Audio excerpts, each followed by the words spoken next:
인티그레이션 서비스 사용 방법하고 커넥터 빌더 소개 및 제작 방법 그리고 사용 방법에 대해서 오늘 시간을 통해서 좀 같이 알아보도록 하겠습니다. 먼저 이 화면 조금 익숙하실 것 같은데요. UiPath 사이트나 소개 자료에서 인티그레이션 서비스가 UiPath의 강점이다 라는 내용으로 홍보를 되게 많이 하고 있어요. 그래서 이러한 자료 화면을 좀 많이들 보셨을 것 같은데 다들 익숙하신가요? 일단 인티그레이션 서비스는 API를 편리하게 호출해서 사용을 할 수 있는 기능입니다. 그럼 API가 뭔지는 다들 알고 계시겠죠? 뒤에서 한 번 더 설명을 하고 이제 진행을 해보도록 하겠습니다. 요즘에는 한 개의 디바이스나 한 개의 프로그램만 사용을 하는 경우는 거의 없습니다. 그래서 다양한 디바이스나 다양한 이제 프로그램들 사이에서 이제 정보나 서비스를 원활하게 사용을 하기 위해서 이제 저희가 API를 사용을 하고 있는데요. 그래서 API는 그런 프로그램이나 디바이스 간의 이제 통신 내 이제 핵심 역할을 하고 있습니다. 그래서 API는 어플리케이션 프로그램 인터페이스의 약자로 서로 다른 소프트웨어 또는 서비스 간의 통신, 그래서 즉 중간 다리의 역할을 하고 있습니다.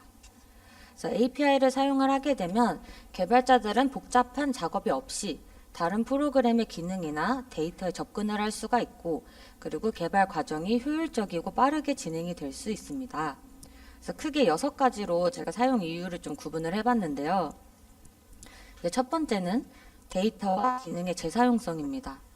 이제 기개발된 데이터나 기능을 다른 프로그램에서도 쉽게 사용을 할 수가 있습니다. 따라서 동일한 데이터나 기능을 다른 프로그램에서 추가로 또 개발을 할 필요가 없이 API를 활용을 해서 사용을 할 수가 있는 겁니다. 그리고 두 번째는 최신 정보에 대한 제공입니다. 지속적인 업데이트가 필요한 실시간으로 변화하는 데이터를 편리하고 신속하게 수집을 하고 사용자에게 제공을 하거나 다른 작업에 활용을 할 수가 있습니다. 세 번째는 모듈화와 효율성입니다. 프로그램을 여러 모듈로 나누어서 개발을 할 때 각 모듈 간의 API 연결을 통해서 개발과 유지 보수를 효율화할 수가 있습니다. 예를 들어 내부망에서 봇하고 오케스트레이터가 각각 따로 존재를 하는 상황이라고 가정을 해볼게요. 그런 경우에 내외부망의 오케스트레이터들이 이제 API 통신이 가능하다면 그러면 이제 필요한 변수들을 넘겨줄 수가 있고, 다른 망에서 작업이 끝났을 때 그 다른 나머지의 망에서 바로 작업이 이어질 수 있게끔 API를 쏠 수가 있겠죠. 이제 이런 식으로 모듈을 넘어서 망 간의 구분이 이루어진 상황에서도 효율적으로 사용을 할 수가 있습니다. 네 번째는 통합성인데요. 여러 프로그램이나 플랫폼, 기기 간의 정보를 쉽게 서로 주고받을 수가 있어서 통합적으로 사용을 할 수가 있습니다. 다섯 번째는 보안 유지입니다.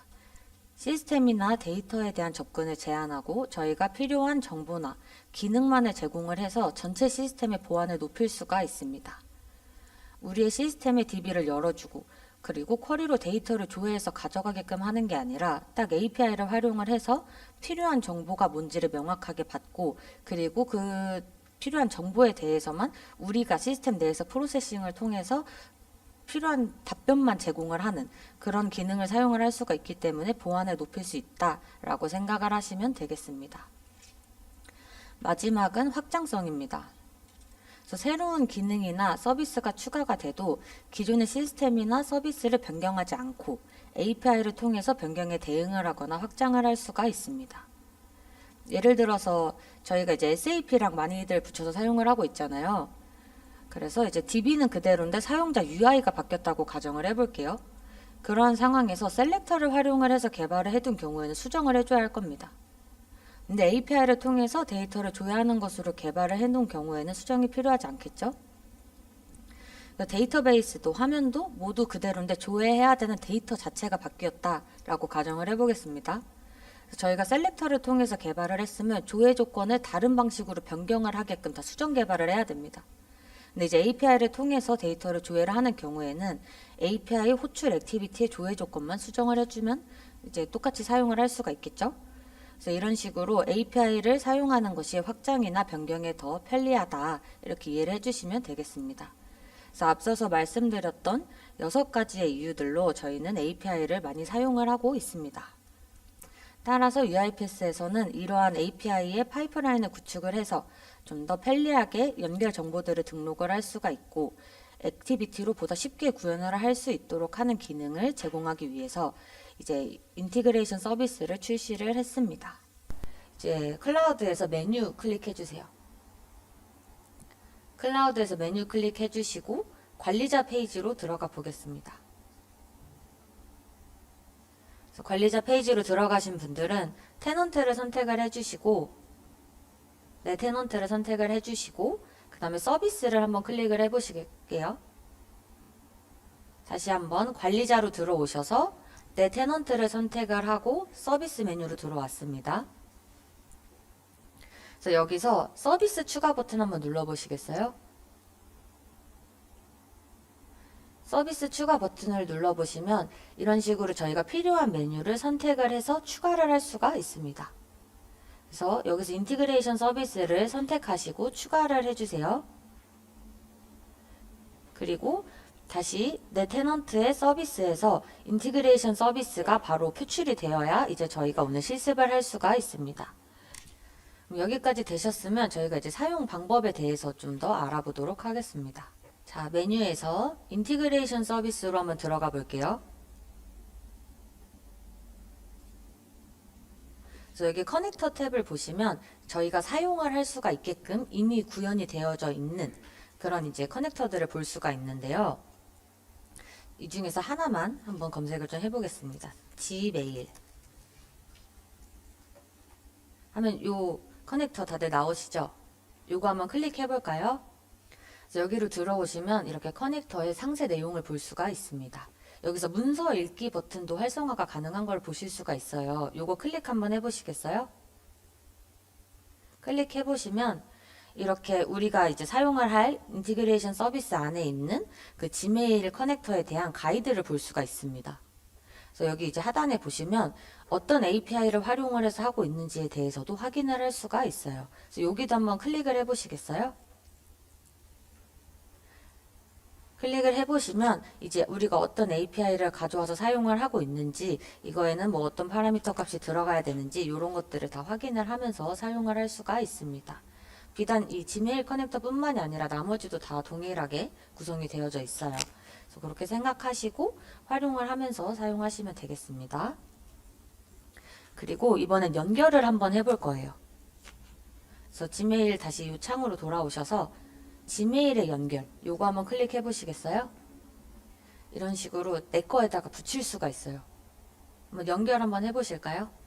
처음 하시는 분들은 뭐 이제 계정도 선택을 해주시고 뭐 동의 이런 것도 좀 작업을 해주셔야 되는데 일단은 다 선택을 하시고 진행을 해볼게요. 이제 연결까지 다들 되셨나요? 네. 연결이 되신 분들은 연결 탭에서 내가 연결을 어떻게 붙여놨는지를 확인을 할 수가 있습니다. 그리고 이렇게 저처럼 여러 번 연결을 하게 되면은 계속 인덱스가 올라가요. 그런 경우에는 여기 메뉴 보이세요? 자세히 여기를 클릭하시면은 기본 값으로 가장 최근에 한 거를 설정을 할 수도 있습니다. 그래서 혹시 중복으로 여러 번 등록을 하신 분들은 가장 최근에 거를 기본 값으로 설정을 해주세요. 이제 다음으로 넘어가 보겠습니다. 그래서 트리거 탭을 보시면 여기에 지금 트리거가 추가가 되어 있지는 않지만 어떤 API를 받았을 때 하는 작업에 대해서도 추가를 할 수가 있고 그리고 액티비티로 또 탭을 한번 넘어가 보시면 이 커넥터 밑에 있는 하위에 있는 액티비티들을 확인을 할 수가 있습니다. 그래서 요것들을 빌드 탭으로 한번 더 넘어가 보시겠어요? 그래서 템플릿 자체를 웹 스튜디오에서도 불러올 수가 있고 그냥 웹 스튜디오에서 처음부터 빌드를 할 때도 이 액티비티들을 가져와서 사용을 할 수가 있습니다. 그 다음에 마찬가지로 로컬 스튜디오에서도 사용을 할 수가 있는데요. 이번에는 템플릿으로 가져오는 거랑 로컬에서 하는 거랑 두 가지를 좀 실습을 해볼 거예요. 그래서 이 빌드 탭에서 연결까지 완료된 상태에서 요거 템플릿에서 스튜디오 웹의 자동화 요거 한번 클릭해 보시겠어요? 네, 그래서 지메일 한번 검색을 해볼게요. 네. 그 다음에 이 두 번째 거 한번 클릭을 해볼게요. 두 번째 거 클릭해 주시고 우리가 아까 등록해 놓은 연결값이 정확하게 선택이 되어 있는지 확인을 한번 해주시고요. 그 다음에 템플릿 사용 클릭 한번 해볼게요. 그리고 지금 팝업이 저랑 똑같이 떴을 거예요. 템플릿 사용 눌러주세요. 네. 이런 식으로 지메일에서 연결이 되는 것들, 이런 액티비티들이 다 구성이 되어 있는 걸 확인을 하실 수가 있습니다. 그리고 여기서 이제 필요하신 내용들에 대해서는 추가 속성을 웹스튜디오 같은 경우에 숨기기로 이제 내렸다 올렸다 해서 볼 수가 있어요. 이런 것들을 활용을 해서 이제 구현을 하실 수가 있고요. 이번에는 로컬에 있는 UI 패스 한번 열어보시겠어요? UI 패스 스튜디오 요거 하나 열어주시고 그냥 비어있는 프로세스를 하나 생성을 해보겠습니다.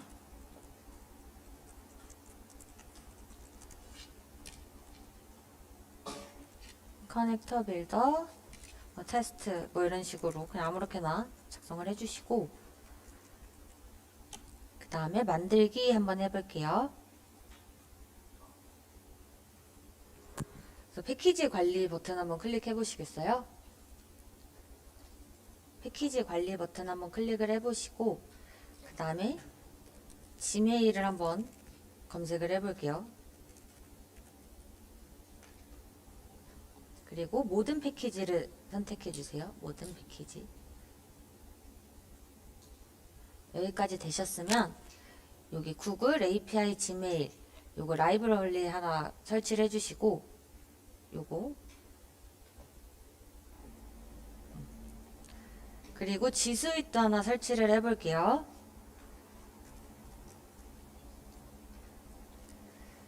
지스윗이라고 검색을 하시면 구글 워크스페이스가 뜰 거예요. 요것도 설치를 하나 해주세요. 여기까지 다들 되셨으면 저장 버튼 한번 눌러볼게요. 액티비티 패널로 가셔서 여기다가 지메일 한번 검색해 볼게요. 지메일 한번 검색해 볼게요.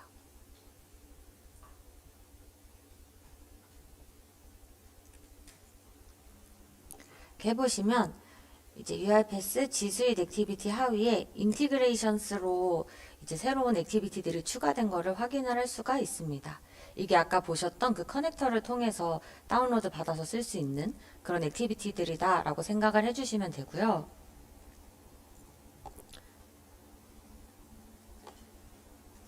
이런 식으로 이 안에 있는 것들을 하나 가져와서 끌어다 보시면 제가 아까 설정을 해놨던 아까 연결해놨던 계정이 바로 붙는 거를 확인을 할 수가 있어요. 그래서 여기서도 연결에 대해서 관리를 할 수가 있고 그 다음에 이것들을 가지고 사용을 한다라고 생각을 해주시면 되겠습니다. 그러면 이제 저희가 인티그레이션 서비스는 어떤 식으로 다운받아서 사용을 할 수 있는지, 액티비티는 어떻게 가져와서 쓸 수 있는지, 연결은 어떻게 하는지에 대해서까지 알아봤습니다.